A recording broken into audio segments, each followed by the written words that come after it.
ஆண்டவரான இயேசு கிறிஸ்துவின் நாமத்தினாலே உங்கள் அனைவருக்கும் அன்பான வாழ்த்துக்கள். சுகமாய் இருப்பீர்களாக, தைரியமாய், மனமகிழ்ச்சியாய், ஆசீர்வாதமாய் இருப்பீர்களாக. உங்களுக்குள் இருக்கிறவர் இந்த உலகத்தில் இருக்கிறவனை காட்டிலும் பெரியவர். இதை நினைவு கூறுங்கள், இந்த நாளை கொண்டாடுங்கள். இந்த வெள்ளிக்கிழமை காலையிலே ஒரு வேத பகுதியை நான் உங்களுக்கு வாசிக்கிறேன். லூக்கா எழுதின சுவிசேஷம் 13ஆம் அதிகாரம் 11ஆம் வசனம் முதல், அதாவது 10ஆம் வசனத்திலிருந்தே வாசிக்கிறேன். ஒரு ஓய்வு நாளிலே அவர் ஜெப ஆலயத்திலே போதகம் பண்ணி கொண்டிருந்தார் இயேசுநாதர். அப்பொழுது 18 வருஷமாய் பலவீனப்படுத்தும் ஆவியை கொண்ட ஒரு ஸ்திரீ அங்கே இருந்தாள். அவள் எவ்வளவும் நிமிரக்கூடாத கூனியாயிருந்தாள். இயேசு அவளை கண்டு தம்மிடத்தில் அழைத்து, ஸ்திரீயே, உன் பலவீனத்தினின்று விடுதலையாக்கப்பட்டாய் என்று சொல்லி அவள் மேல் தன் கைகளை வைத்தார். உடனே அவள் நிமிர்ந்து தேவனை மகிமைப்படுத்தினாள். And he laid his hands on her, and immediately she was made straight and glorified God. லூக்கா எழுதின சுவிசேஷம் 13ஆம் அதிகாரத்தில் நிறைய அற்புதங்களை பற்றி சொல்லி இருக்கிறது. இது ரொம்ப விசேஷமான ஒன்று.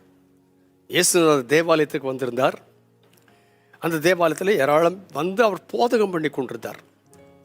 அப்போ அவர் போதகம் பண்ணி கொண்டிருக்கும் பொழுது அவருடைய கண்கள் எங்கே நோக்கி பார்த்து கொண்டிருந்தது என்று கேட்டால், 11ஆம் வசனத்தில் சொல்லியிருக்கு, 18 வருஷமாய் பலவீனப்படுத்தும் ஆவியை கொண்ட ஒரு ஸ்திரீ அங்கே இருந்தாள். அந்த பலவீனப்படுத்தும் ஆவினாலே அவள் எவ்வளவும் நிமிரக்கூடாதவளாக இருந்தாள். இந்த இயேசுநாதர் பிரசங்கம் பண்ணிட்டு இருக்கும் போது என்ன செய்தார் தெரியுமா? கூட்டத்தை எல்லாம் அப்படியே பார்த்தார். பார்த்து அவருடைய கண்களுக்கு பட்டது யார் தெரியுமா? எவ்வளவும் நிமிரக்கூடாத கூனியாகிய அந்த ஸ்திரீ. இயேசுநாதர் எவ்வளோ இறக்கம் உள்ளவர் தெரியுமா? உடனே அவர் என்ன செய்தார் தெரியுமா? அங்கிருந்த அத்தனை பேரில் யாரையும் கூப்பிடல. அந்த கூனி குறுகி போயிருந்த நிமிரக்கூடாத அந்த ஸ்திரீயை தம்மிடத்திலே அழைத்தார். அழைத்து, ஸ்திரீயே, உன் பலவீனத்தினின்று நீ விடுவிக்கப்பட்டாய் என்று சொல்லி அவள் மேல் தமது கைகளை வைத்தார். உடனே அவள் நிமிர்ந்து தேவனை மகிமைப்படுத்தினாள்.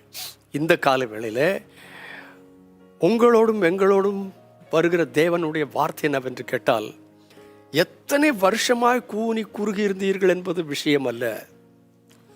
ஆனால் உண்மை 18 வருஷமாய் கூனியாயிருந்தாள். எவ்வளவும் நிமிரக்கூடாதவள். அவளை பார்க்கிறவர்களெல்லாம் ஏமா எப்படி இருக்கமான்னு கேட்க மாட்டார்கள் என்று கேட்டால், கேட்டால் அவளுக்கு என்ன செய்ய முடியும்? உதவி செய்ய முடியாது. ஆனால் இயேசுநாதர் அவளை பார்த்து தம்மிடத்தில் வர சொன்னார். அப்போ அவள் வந்தா. நான் நினைக்கிறேன் வரும்பொழுது என்ன நடந்திருக்குன்னு கேட்டால் எல்லாம் திரும்பி பார்த்துருப்பாங்க அவளையே. ஏன்னு கேட்டால் அவன் நிமிர்ந்து நடக்கலை, கூனி குறுகி போய் நடந்தாள். அவளை என்ன நினச்சிருப்பா தெரியுமா? ஐயோ, இந்த கூட்டத்தில் இந்த ஆண்டவர் நம்மளை கூப்பிட்டுட்டாரே, போகாமல் இருக்க முடியாதே, பக்கத்தில் வந்துட்டா. ஆனால் வந்த உடனே உன் பலவீனத்தின் விடுதலையாக்கப்பட்டான்னு சொல்லி கைகளை வைத்தார்.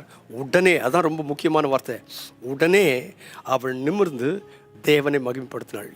யோசித்து பாருங்க, எத்தனை பேருக்கு முன்னால அவள் கூனி குறுகி வந்தாளோ அத்தனை பேருடைய கண்களுக்கு முன்பதாக அவள் நிமிர்ந்து நின்றாள். இந்த கால வேளையில் நீங்கள் எப்படி இருக்கிறீர்கள் என்று இருக்க தெரியாது. ஒருவேளை கூனி குறுகி நிற்கிறதான ஒரு அனுபவத்தில் இருப்பீர்கள். ஆனால் இந்த ஆண்டவர் உங்களை பார்த்து வா இங்கே வா இங்கே வா இங்கே வா என்று அழைக்கிறார். யார் பார்க்குறாங்கன்னு கவலைப்படாத, ஓடி அவரிடத்தில் வந்தால் அவர் உன்னை பார்த்து சொல்லுவார். என்ன சொல்லுவார்? உன் பலவீனத்தினின்று விடுவிக்கப்பட்டான்னு சொல்லி உன்னை தொடுவார். இந்த நாளிலே தொடுவார். இந்த வெள்ளிக்கிழமை அவர் தொடுதலுக்காக உங்களை விட்டு விடுங்கள். அவர் தொட்டால் 18 வருஷம் அல்ல, 15 வருஷம் அல்ல, எத்தனை வருஷமாக இருந்தாலும் நீ கூனி குறுகி கிடந்து நின்று நீ இன்றைக்கு நிமிர்ந்து தேவனை மகிமைப்படுத்துவாய். இதை உங்களுக்கும் எனக்கும் தேவனாய கர்த்தர் இந்த வெள்ளிக்கிழமை காலையிலே செய்வாராக. பரிசுத்த பிதாவே, இயேசுவின் நாமத்தினாலே நீ தந்த இந்த வார்த்தைக்காக நன்றி. யாரெல்லாம் கூனி குறுகி போய் இங்கே நாங்கள் இந்த வார்த்தையை கேட்கிறோமோ ஒருத்தர் கூட கூனி குறுகி இருக்கக்கூடாது. எழுந்து நிமிர்ந்து நின்று தேவனை மகிமைப்படுத்த ஒத்தாசை பண்ணும். நீர் அப்படி செய்தபடியால் உமக்கு நன்றியோடு ஸ்தோத்திரம். இயேசுவின் நாமத்தில் பிதாவே, ஆமென்.